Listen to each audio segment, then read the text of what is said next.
Casser-Jayne, and welcome to the Halli Casser-Jayne Show, where along with my partner in politics, veteran White House correspondent, and Time and Newsweek alum Matthew Cooper, we slice and dice all things politics, and some days, our lawmakers too.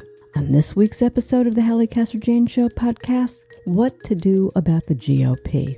A serious question as America watches the Republican insurrectionists hijack what was once the grand old party under the guidance of the former guy, the unlikely arch-conservative from the stalwart Republican dynasty, daughter of the former Vice President Dick Cheney, Wyoming Representative Liz Cheney, willing to put her political career on the line to save the soul of her party, and some say democracy. There's more. Hang on to your hats. It's Halli and Matt time. Here we go. Good morning, Matt. Good morning, Halli. How are you? Too much coffee. I don't have enough, so it might even out. Oh, okay. I'm happy to loan you some. It'll help. Yeah, I could use some. Yeah, really, right? So listen, kiddo, this has been a heck of a week for a lot of different reasons. And you and I talk during the week sometimes, and I said to you that I wanted to do something just a little bit different this week. And we're going to do it. I want to start our conversation with something that has me extremely worried. I'm not alone. It's been something that's been percolating in my system for some months. But what I'm referring to will propel much of what we're going to talk about today. And it's this. Although he mentioned the same back at the end of January, this is about New York Times columnist Thomas Freidman, who is ringing Matt 5-star alarm bells. He wrote a column, as I said, back in January after January 6th, and then he was on with Anderson Cooper in the beginning of the week. I'm going to read, which I don't normally do, some of what he said. He said, President Biden's early success in getting Americans vaccinated, pushing out stimulus checks, and generally calming the surface of American life has been a blessing for the country. It has also, however, lulled many into thinking that Donald Trump's big lie that the election was stolen, which propelled the Capitol insurrection on January 6th, would surely fade away and everything would return to normal. It hasn't. Big, bold letters. We are not okay. America's democracy is still in real danger. In fact, we are closer to a political civil war more than at any other time in our modern history. Today's seeming political calm is actually resting on a false bottom that we're at risk of crashing through at any moment. Because instead of Trump's big lie fading away, just the opposite is happening, first slowly and now quickly. Under Trump's command and control from Mar-a-Lago, and with the complicity of most of his party's leaders, that big lie that the greatest election in our history, when our more Republicans and Democrats voted than ever before in the midst of a pandemic, must have been rigged because Trump lost, has metastasized. It's been embraced by a solid majority of elected Republicans and ordinary party members, local, state, and national. So, Matt, big lie isn't going away. I think Democrats are making a huge, huge, huge mistake here of just brushing all of this aside. So let's start there, because we're going to get into Liz Cheney. What do you think? You think Tom and I are crazy for being hysterical almost? Well, I never call you hysterical, and I never think you're hysterical. Aside from that being sexist, it's also not true. You're not hysterical. I may sometimes question what you say, but never call you hysterical. And certainly not Tom. He's too august. No, I share a lot of that. I mean, look, it's if you have a substantial percentage of the population that thinks an election was stolen when it wasn't, that's a very bad situation. And obviously, the Capitol attack was deeply perilous and could have been much worse. So I think it's a serious concern. I have a colleague at the Washington Monthly magazine who had named Daniel Block, who'd done a whole piece about, well, what if this insurgency actually becomes more proficient militarily? What if they attack multiple targets? What if they can even, retain some territory? What if it really did become a kind of civil war? And, it's not implausible. So I think there's a lot of reasons to be concerned. Okay. I think there are a couple of compensating factors on the other side, but we can get into that. Here's the thing. The line that really kind of got me in the gut is the one about the fact that, everything looks hunky-dory because Biden has passed, and some of the big spending bill has, helped bring COVID under control. But that lull, that's it. I just think people, normal, everyday people, not you and I, not MAGAs, not politicized people, not Twitter, are just numb to all, or don't even realize all of this is going on in some respect.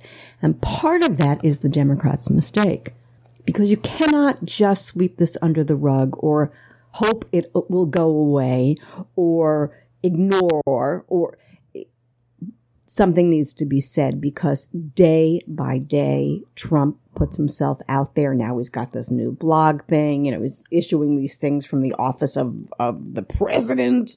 I just think we're missing something here. And I'm saying the Democratic Party leadership needs to fix this and at least warn Americans that we're at this precipice. Right. Well, it's Thursday, May 6th. What would you have Pelosi, Schumer, AOC, Bernie Sanders, whoever the leaders of this party are, what would you like them to do? I actually think that, Pelosi put out kind of a cheeky thing about the Liz Cheney. It's a woman thing. They wouldn't do this to a man. I thought that was inappropriate, because I think that at the core of what's going on here is, this Liz Cheney thing at this point. I think that you have to make a speech about democracy.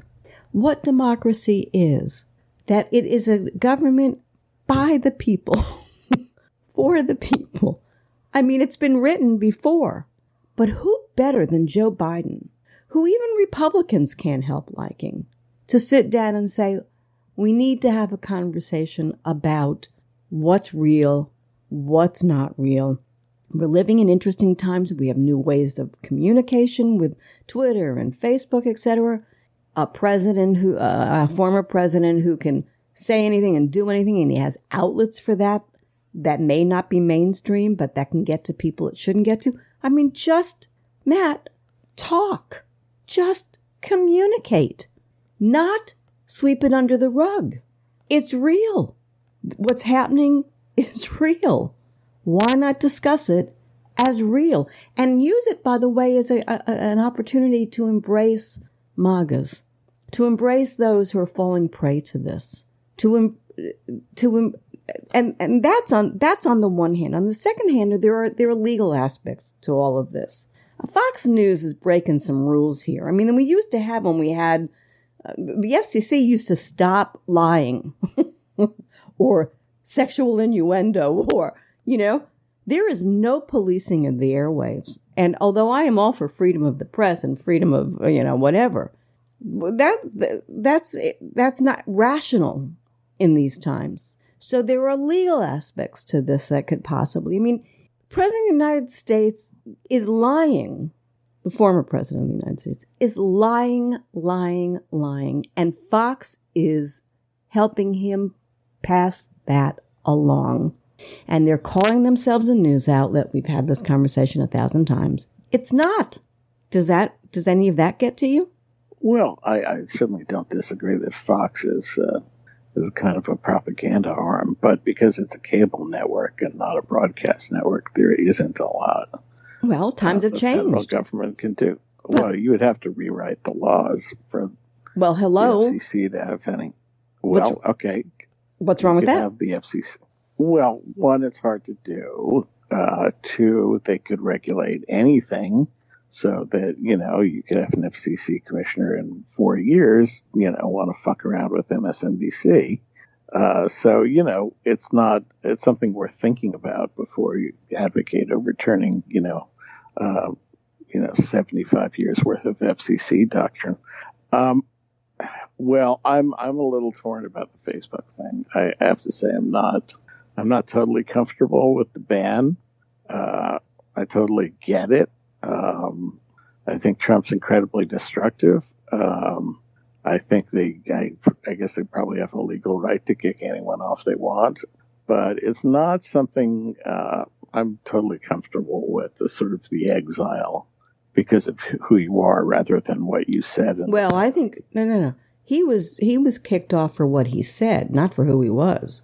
Yeah, right. I said it's what he said in the past, and I mean, you said you said Facebook. Let's put Facebook and Twitter in the same because they both got him off there. This is a homeland security issue, kiddo.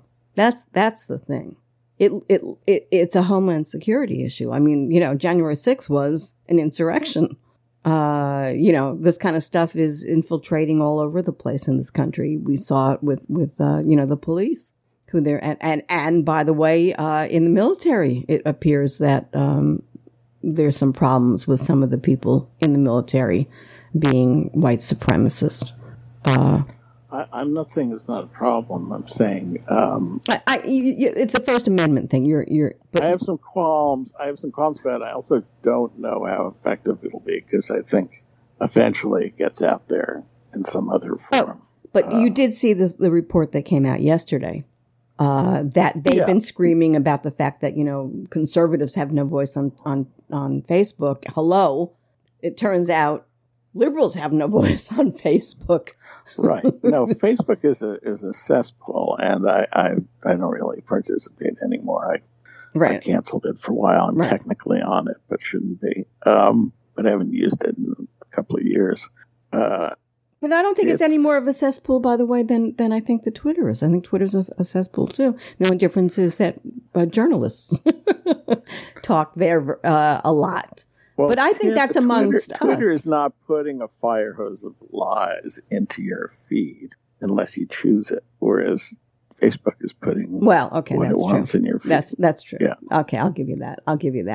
But then let's go back to what I said about the fact that I think President Biden has an opportunity here to use the bully pulpit to start trying to rectify some of the crazy that's going on.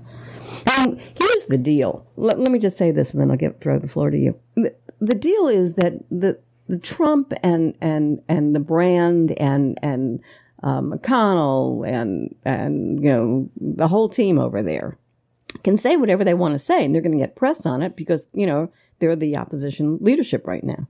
But it's not equal in response from. Who on the Democratic side can respond to that? And I think the only voice that matters on the Democratic side, even though there are a lot of people who are pretty terrific, in the Democratic caucus, would be Biden, who was mostly beloved even by Republicans. They don't have any qualms with him. So they may not like all of his ideas, but they like the man.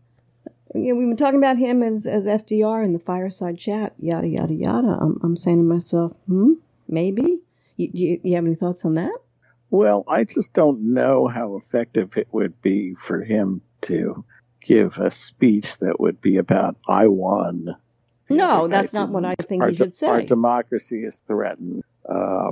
You're all believing lies that I didn't win, but I did. No, come on. He's not going to come out and do that. That's not what I'm talking about. There are clever ways, a come together Jesus moment speech. But that's what everyone will take from it. Not if it's done properly. Come on, these guys are not just run of the mill. These are brilliant people. Because if you say no, you say to me there is no answer to Trump, and I don't believe that's true. I just don't think anybody's done it. Because I think Democrats are as scared of him as some of these Republicans are. How do you like that? Yeah, well, I think that's true. I mean, I know you have to weigh whether that kind of direct engagement with him is gonna backfire. Yeah. Why do you have to even use his name? Because everyone will know it. Well, that doesn't matter. That doesn't matter. It's how you present something. You have Yeah, you raised a kid. You know those times when you think you can't get through to them no matter how you play the card. Eventually you figure out a way to outsmart them because you're the adult in the room and they get the lesson. Well, I just think there are often unintended consequences, and could it be worse than this? Those are things worth considering. I mean, I don't know. Look, we both share the same concerns about our democracy and about Trump and what's happened to the Republican Party. Those are concerns I entirely share. I'm not as certain about the means for extinguishing them. Well, that's scary to me. Because basically... I don't know. Because you're basically saying there may not be a way to counter. Well, sometimes you have to see if the fire is going to burn itself out, I suppose, right? Well, that's my point. That's where I began this thing, and this is what Tom Freidman said. It's not burning itself out. It's getting worse. And you can't let it get worse. I mean, everybody thought that he was going away, meaning Trump. Well, he didn't go away. And you can see him filtering back in little by little right now. I don't know what his goals are other than power. I mean, does he want to run again or doesn't he? Who will he be able to? We don't know any of that. Right. But we do know that he's not relinquishing his hold, i.e. the Republican Party, which we're going to talk about in a sec. But I'm saying to you that there has to be, you can't let this continue to percolate. It's not going away. It's not. And he's clever, by the way. He's obnoxious and he's wrong and he's, maybe ill, in the head. Fine. But he's also smart. And he is outlived and I mean, he didn't win the re-election, but he certainly has retained his power. Now, what's that? Why is that? So I'm with Freidman on this, and I guess this is why I'm always thinking of titling these shows. I'm like, Halli reads the riot act. I mean, I don't know. I feel that way. I just feel like, can I go back to 75 years ago when Hitler? Same thing. It's going to go away. Don't worry about it. It's not going to be anywhere. Just weather the storm. It'll go away. Didn't go away. Evil has to be killed. Yeah. Well, I know. Yeah, I know. I don't disagree. I'm sorry. Okay. I don't want to sound boring, but no, you're not boring. And this is the interesting thing because you and I are discussing this, and Tom Freidman, and I was just I'm starting to see it. A couple of journalists are starting to pick up on it at this point, and that's a good thing. I just don't think enough are pushing what needs to be pushed here. Let's move on, okay? I want to talk about Liz Cheney and the ouster of Liz Cheney. Of all the people to go after, is there anybody more conservative, more Republican than Liz Cheney? I mean, it really is ironic that it's Cheney. I mean, forget her relationship to her dad. Although in some ways it makes sense. I mean, she's, the father had a lot of, say what you will about him, but he didn't care what people thought of him. I think he was the rare politician who really didn't care if he was liked. Yeah. And I think she's got a lot of that. It's called honest. It's called honesty. It's called, not being able to be bought. I mean, you may not always agree on policy, but there is right versus wrong. Right. That I think is what you're really referring to here. Well, I think it's a little more than honesty. It's also honesty with curmudgeonliness. It's with wanting at some level to be seen as a prick and eggs, honey. And, eggs. Oh, well, for him, she has eggs. Yeah, right. Well, yeah, huevos, whatever. No, women have eggs, honey. We do. We really have. We use them when we're young. No. I'm aware of that. Yeah. Part. So talk to me about this thing with Liz Cheney. Well, it's really remarkable because I thought they had, it looked like there was some kind of stasis, right? Like she'd said, Biden won, and there was this retreat, and they voted narrowly to keep her in the leadership of the House Republicans. But since then, she's kept going on about how, the election wasn't stolen, and then Republicans in the caucus kept getting more angry, and now the number 2, Scalise, said she should go, and Kevin McCarthy, was the leader of the House Republicans, was picked up on a microphone saying, I'm done with her. So I think it's unlikely she's around much longer in the leadership. She'll of course remain a congresswoman through the end of her term. Whether she can get reelected out there, I don't know. But it's pretty remarkable, especially since she is from a kind of Republican dynasty. I mean, her dad, she has the seat her dad used to hold. Her father was vice president and secretary of defense. I mean, this isn't just any Republican, right? It's not Adam Kinzinger.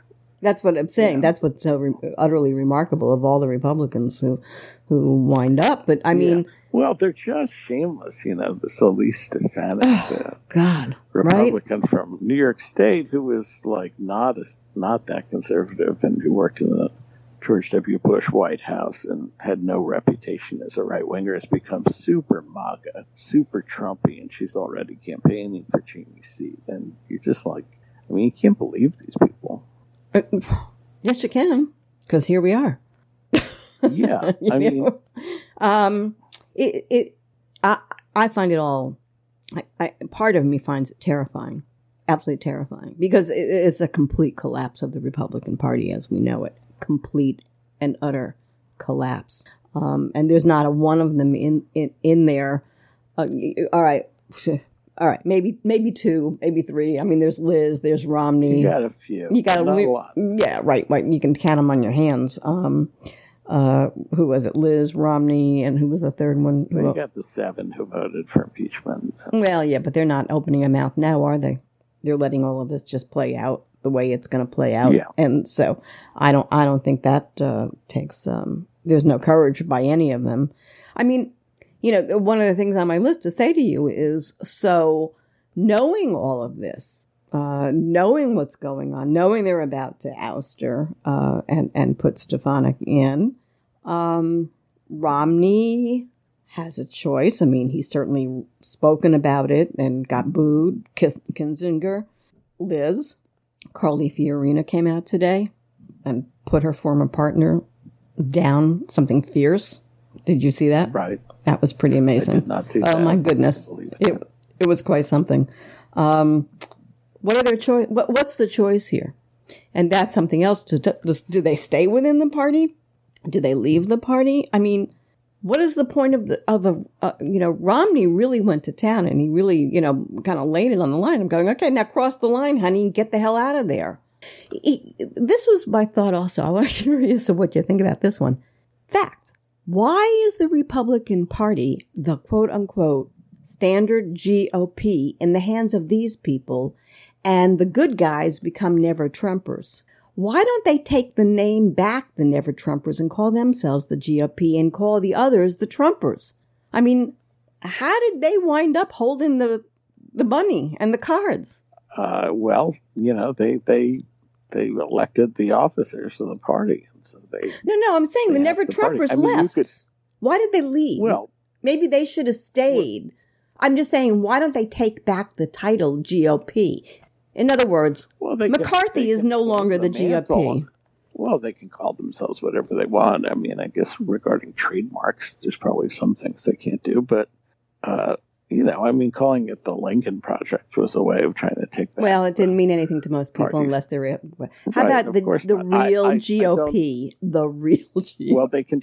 Yes, the Rick Wilson and Mitt Romney can call themselves Republicans and call the other guys Trumpers. I don't think that'll change the fact that the Republicans who appear on ballots and the ones who control the party and the funds are the Trumpers.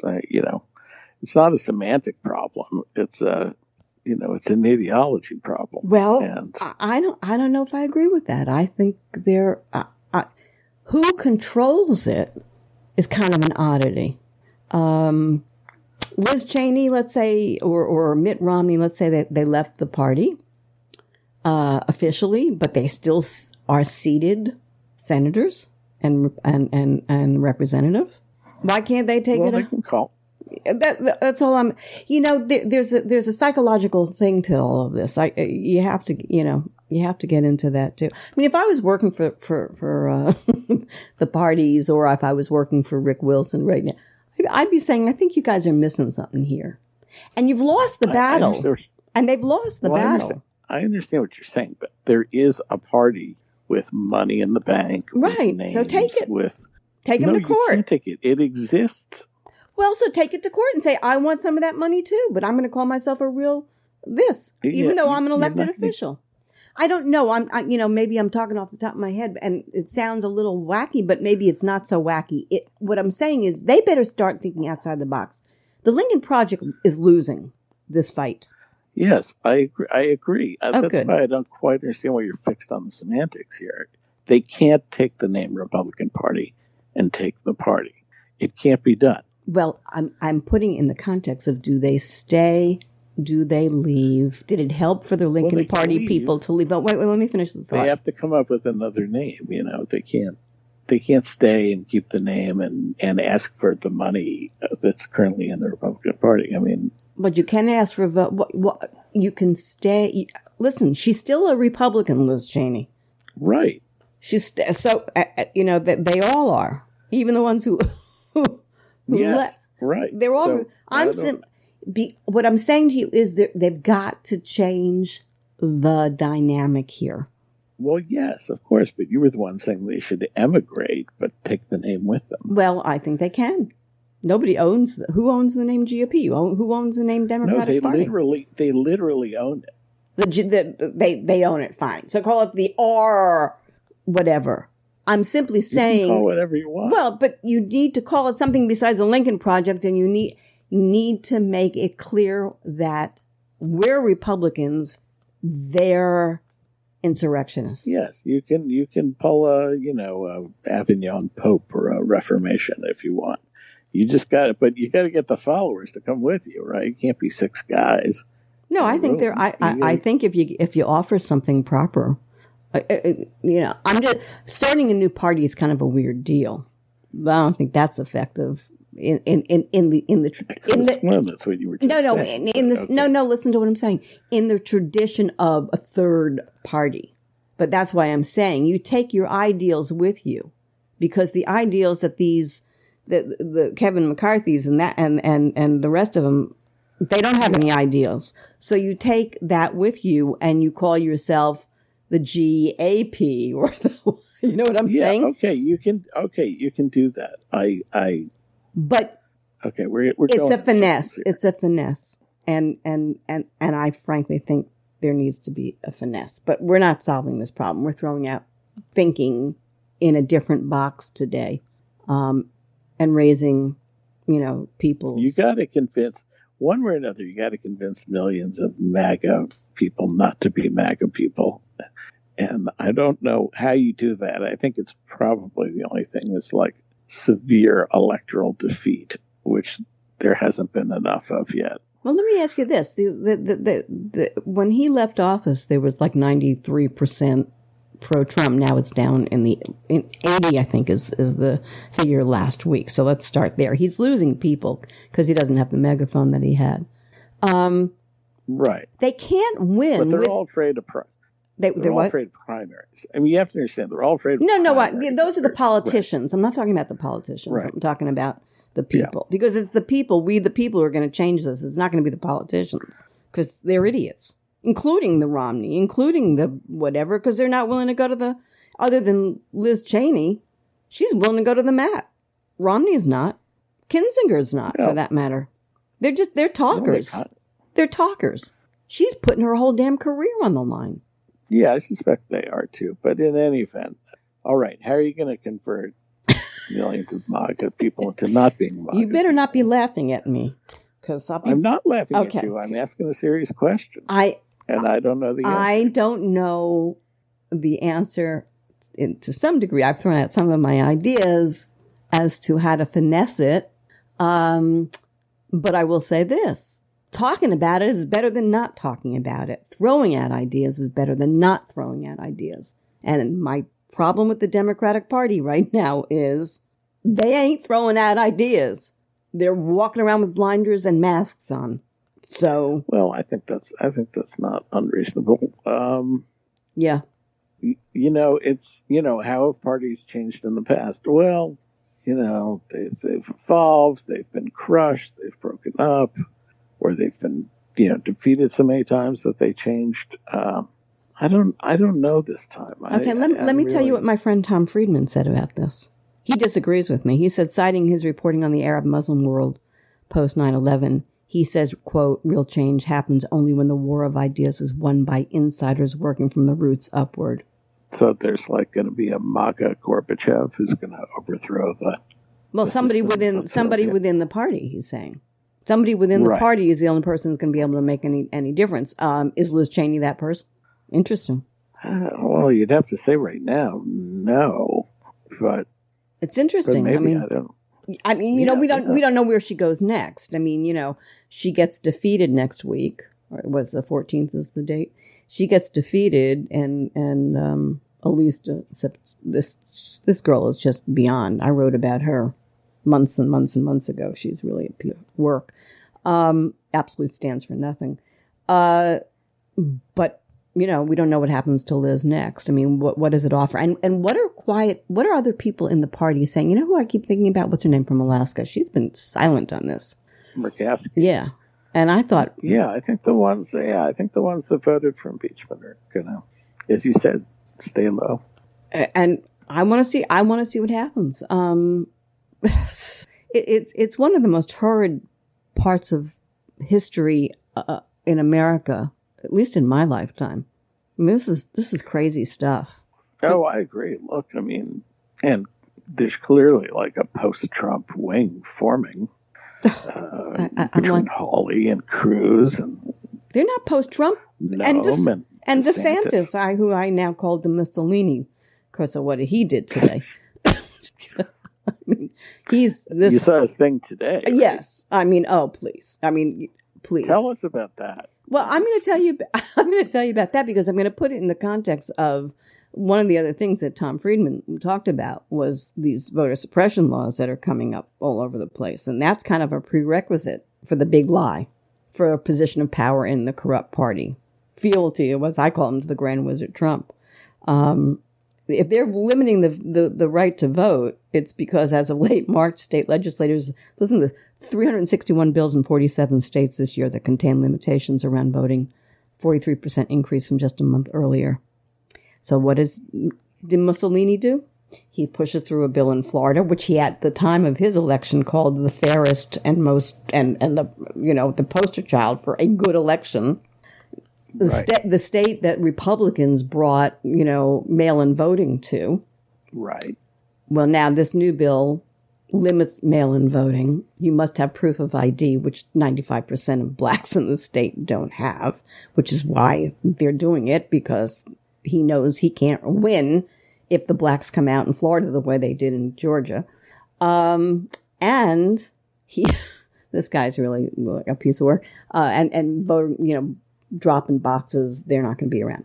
So this morning, he's going to sign this bill, which a lot of Republicans, by the way, after they agreed with him on this, are saying, maybe this isn't a good idea. You're going to suppress Republican votes because they're the ones who really do vote by mail. Right. Up into the villages. Yeah. People like me, send me my thing and let me put it in my mailbox. But he decides he's going to do this on Fox News, on Fox, the Good Morning Fox show, whatever the hell it's called. And I guess there was a pool crew there headed by CBS this time. And he says no. And he goes on Fox and he does it on Fox. Everybody in Florida was just, up in arms, which is why I said, this guy, he's turning into, he is the Mussolini. He is running this worse than Trump. But I got a question for him and for Florida. Who's really running the state of Florida? Is it Trump from Mar-a-Lago and DeSantis, who wasn't all this radical, bright, or anything else at the time of his election? He made lots of mistakes and almost lost. Or is it DeSantis? And my guess is a lot of what's going on and this move to the right is all Trump. So Trump is running Florida, not de Mussolini. Not de Mussolini. I don't think so. I think he's just he's like to Mussolini is to Trump the way that Mussolini was to Hitler. That's my guess. Well, and right now, is he getting reelected? I know we're a year and a half away, but Charlie Crisp. I'll just take your pulse. Charlie Crisp threw it out there that he's running. One time Republican, then became governor, then became Democrat. Ran last time. He couldn't even get himself looked at. What's her name is also put in. Nikki Fried, who is now the only Democrat in the just Mussolini administration. She's the ag secretary, and I don't think she's got a chance. She just doesn't have the style or the right. She just doesn't have it. The one that I think the one who comes to save the day is Val Demings, and if she runs, I think she has a damn good chance of winning. She's a horse of I was going to say different color, but I didn't mean it in the color of her skin way. I just meant it in the way of she's special. And she's got a husband who's running the middle of the state. So, right. Yeah. No, it's an I-4 corridor candidate. Yeah. Pretty good. Yeah. So, and is this Miami mayor? Is he he's not going to make a move? No. DeSantis. Right? No, he's owned. He's owned. All of South Florida is owned by Trump and Mussolini. So my guess, I think that the only one who can save it would be Demings, and I think she could do it. I do think she could do it. You'd have to bring Stacey Abrams in here to show them how, because I told you the Democratic Party in the state is pitiful, just pitiful. It really is. Yeah, not a great. No, they have no structure whatsoever. None. I don't know how that happened, but it doesn't. So it's kind of a free for all out there. But she's got the yeah, she would, and she's got the gravitas. She's got the style. She's quick on her feet. She's got a winning smile. He's really off-putting in a lot of ways to a lot of people. He's the governor. He's the Republican version of Trump. So right now he's got back crew, but only men, not women. I told you the women who I know who are Republicans find him unbearable. Yeah. So yeah, that's my answer to that question. I wish Ivanka would get in it. I'm going to throw up. Or Eric. Eric would be great. Boy, they've been quiet, haven't they? Except for her husband. Her husband set up buddy Jared's. Don't you dare call him my buddy Jared. Your buddy Jared's out with the Abraham Accord little think tank. By mistake, he did something good there. No, I agree. That was the only thing that I can think of that administration that was on the right track. And I think, and by the way, he's got Zabin in with him. He did the criminal justice stuff too. Well, sort of, yeah. But I mean, he has Zabin in with him. The Democratic, probably one of the biggest donors in the Democratic Party, Jew. And he's in on this project, and that says something to me that's really. But listen, Jared comes from a long line of Democrats. By the way, so does Trump. Right. No. I don't know. Can he rehabilitate himself? What do you think? Run, Jared, run. No, I don't think he's ever going to run. But do you think he can rehabilitate himself, extricate himself from his father-in-law? Nothing's impossible. I don't know where he's at financially at this point. For a lot of money. Somebody told me. Is it still there? Yeah. He just bought himself an island for all intent and purposes. I'm taking a swig of coffee, if you hear me. My throat hurts. Yeah, he just bought an island, and he didn't buy it with his father-in-law's money. He bought it with his money that he, made a lot of money on. What happened to the nice Democrats like your Lawton Childs and your Bob Graham? Well, Bob Graham's daughter tried to run and got nowhere. She's not even going to run. She's not even going to do that. They got old. They got old. They got old, and that's not the party anymore. But they had a good thing for a while. They had a great thing, and they blew it. I just Buddy McKay. I mean, look, Florida was always a cesspool when it came to politics. Democrats or Republican. I mean, this state is known for being, filthy, dirty cesspool, swamp. Fine. But they were not always the government. But not exactly right. It's always. they weren't. The governors haven't been corrupt in a while. What are you talking about? You don't call this governor corrupt? No, this one, right? But I mean the previous. Well, what? What are you talking about? Well, Scott's. Well, I was going to say, are you kidding me? Are you kidding me? Oh well, my God. I just meant Jeb and Graham and Childs. Well, Jeb was the last one, and he was Martinez wasn't so ineffective that it brought us Trump. So there's that too. Can I just make one? Can I just change the subject? I'm tired of please. Friggin' your show. No, what do you mean? My show. I am just tired of Florida. Yeah. Well, you moving? You're gonna move to the Northeast? What are you gonna do? You're not really tired of Florida to move. Listen, I've always said this. I'm here because of the weather and the flora and the fauna. That is the only reason I'm here, because the people here, every lunatic. Right. Right. Florida man. Yeah. No, I mean, Maybe Puerto Rico. Yeah, right. U.S. Virgin Islands. Yeah, there you go. It's Key West. Yeah, it's a Key West. It used to be a great town. It's now a lunatic asylum. But I don't want to be that. How about that Cedar Key? I could see on the Gulf Isn't that Coast. funny that you said that? Because one of my best friends.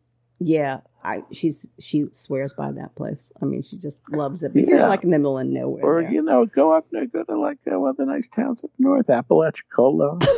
Yeah. St. George Island, Republican land.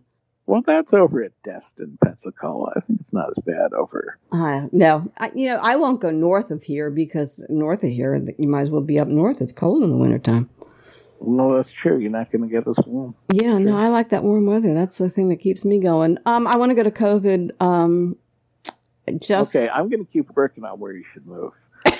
You got a room for me? No, I don't have a room for you, but I'm thinking I'll come back to Washington. Tarpon Springs. What you ever been over? Yes, I've been everywhere. I love Naples too, by the way. I love Naples, Tarpon Springs. But it's Florida is still a little pricey. Florida is still Florida. When I lived in LA, it was the same story. We used to say, and I had this conversation with a friend of mine on Twitter the other day.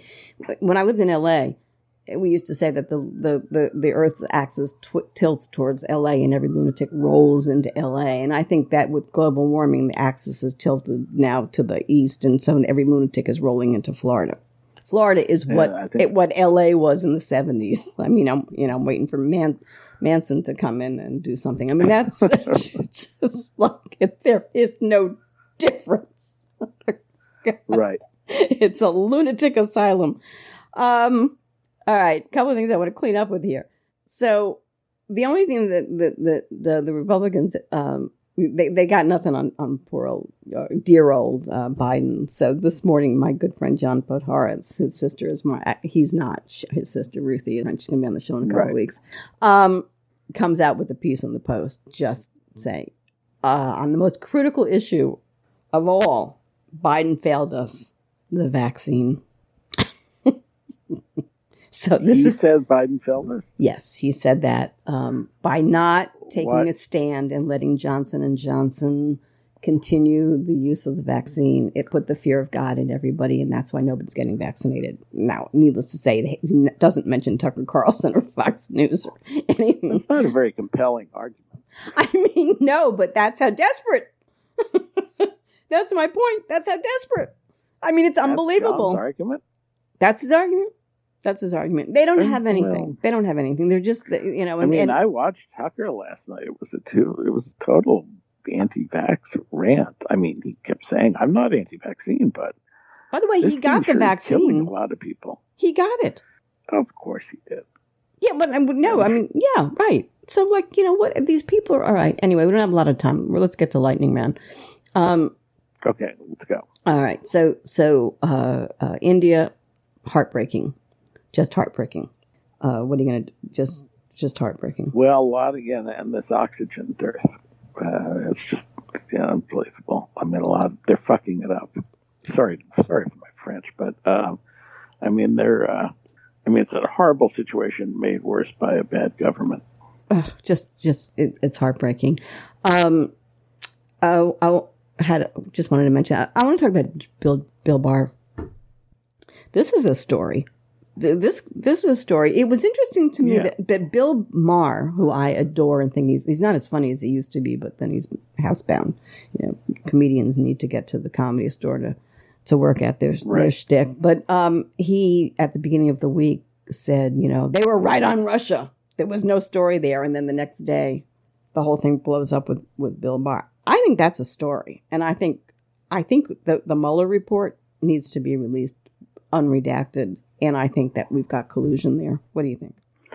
Well, Barr got chewed up by a federal judge this week for his handling of the Mueller report. And I think the question will be whether the Trump Justice Department's memo that guided all of his thinking, whether that's going to get released. But bad scene with Barr. Yeah, bad scene. Yeah, I'd like to see him have to pay a price because I think a lot of where we are has to do with Bill Barr. Gavin Newsom recall. Caitlyn Jenner. Oh my God. Well, this interview was a train wreck, right? I mean, they should talk about the people she sees at her private jet hangar who hate California. I mean, it's unbelievable.